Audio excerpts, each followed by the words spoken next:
Yes, nkulamusizaako nnyo mukwano gwange najjo osinza okuba ng'otuwuliriza nkutegeeza nti okola kyamaanyi nnyo okwekumira ku mayingo gano aga UG Update TV.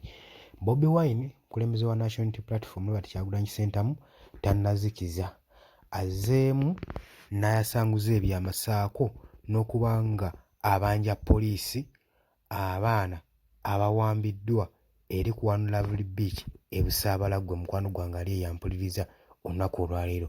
Bobi Wine takomye ku ekyo, ayina n'ebyama byatubuulidde ekyaviiriddeko poliisi okuba nga ekola raid eno gwe mukwano gwange ali eyampuliriza.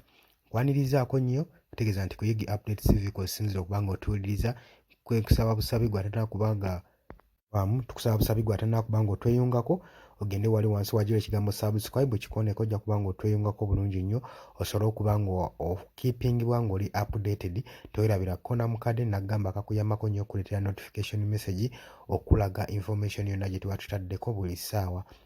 Kakati olunaku olwaleero tukimanyi bulungi nti nno poliisi ne military bazikedde kusalako wali ku One Love Beach e Busaabala. Eno nno beach emanyikiddwa nnyo okubeera nga ya President wa National Unity Platform Robert Kyagulanyi Ssentamu amanyikiddwa nga Bobi Wine. Baakedde ne bagisalako ne bakozesa enforcement ey'amaanyi ne bamenyaamenya gate ne bayingira munda ne batandika okufayalinga tear gas ku bantu bonna ababaddemu. Abakozi ababaddemu ne beekweka mu nkoko wekigambibwa era eyo nayo poliisi neefundikira ng'ekubyeyo tear gas kubanga gibadde basobodde okwekulumya okusobola okudduka ku bajuuzi bano abadde ba tear gas. Naye Robert Kyagulanyi agamba nti nno eno pate yabadde egendereddwamu ku lunaku olwokubiri okubeera nga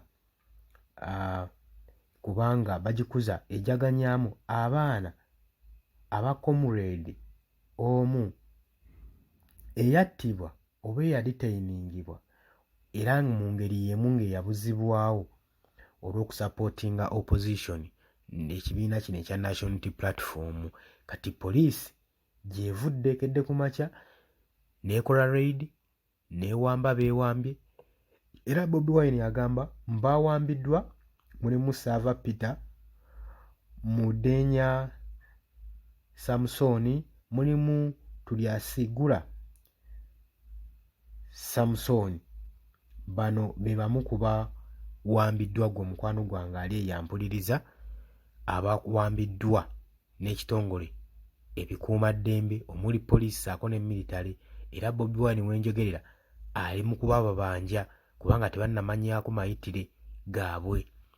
Ate n'ensonga poliisi tennabanga evaayo kuwa nsonga eno lwaki yakoze operation eno n'ekola raid eri ku One Love Beach e Busaabala ate nga kifo kya kusakalirwamu, kifo kitegekebwa bivulu, kifo kironkingibwamu, kifo ky'abantu ba bulijjo ng'ekifo kyonna kyonna ekikola ssente gwe mukwano gwange ali eyampuliriza ng'ekifo kyonna ekikola ssente gwe ali eyampuliriza.